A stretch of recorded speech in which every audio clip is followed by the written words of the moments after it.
when a pastor or a preacher gets up to minister before people, they usually can feel out if the crowd is engaging by them saying amen or looking at their faces sometimes. Sometimes if they're stone cold quiet and you can see like an intense look, it's probably hitting home. If you're looking out there and they're just on their phone and they're writing, you probably lost them.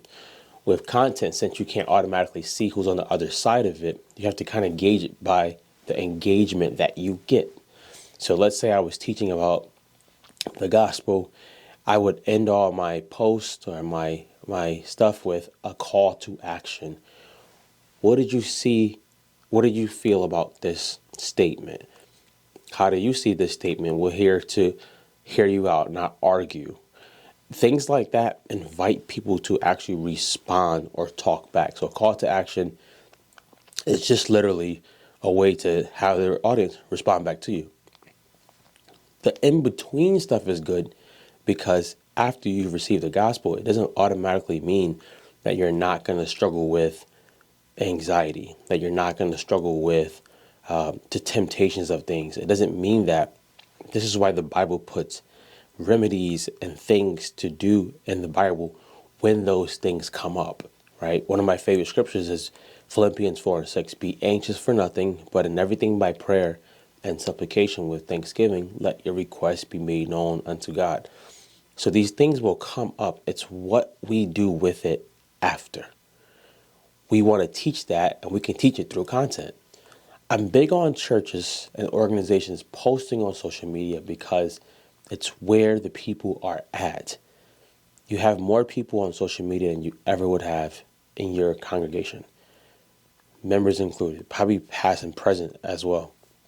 You also have to realize your organization can only reach physical people with somebody having to be in front of them a lot, outside of like an email.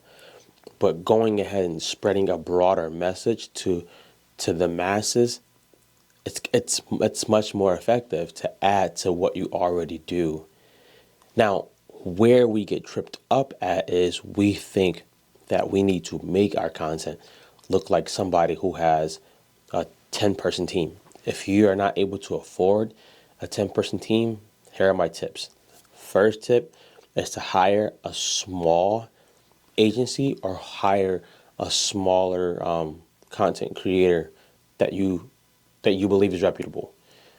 When I say small content creator, meaning that this person isn't charging yet $3,000 and more. Maybe they're charging like $1,000 or about $500 or something like that. And the reason why you want to do that is because you get to keep the cost low right now and still get good quality. Now, if you do this, don't expect them to work like a slave for you, because that's not their role. They're there to help.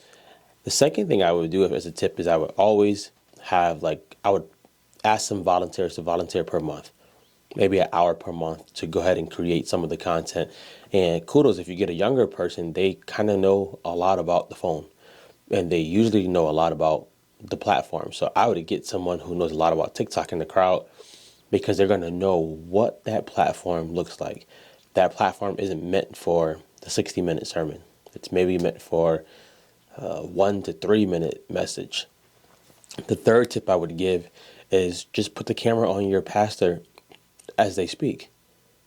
That's going to start helping, and eventually you want to make that better, but that's a decent start.